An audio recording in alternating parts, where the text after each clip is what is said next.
भैली सयानी बेटी चढ़ली अटरिया मने मने करेली गुमान। भैली सयानी बेटी चढ़ली अटरिया मने मने करेली गुमान।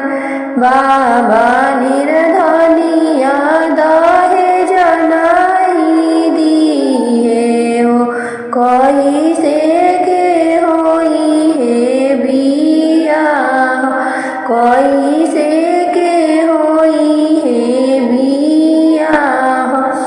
इतना वचन आमा सुनहु न पावेली बाबा से करेली जवाब।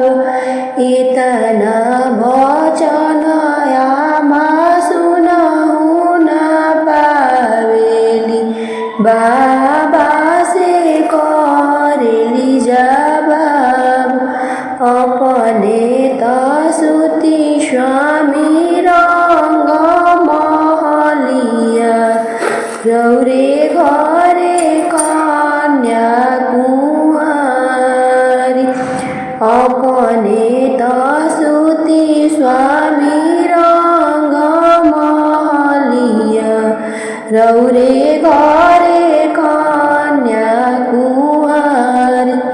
इतना वचन बाबा सुनहु न पावेले चली भैले पंडित दुआर। चली भैले पंडित दुआर।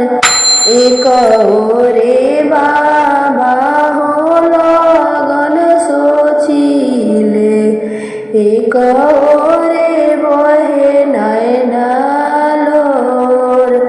एक ओरे बाबा हो लगन सोचिले एक ओरे बहे नैना लोर। इतना जतन हम बेटी के कइनी अब बेटी भइली पाराई। इतना जतन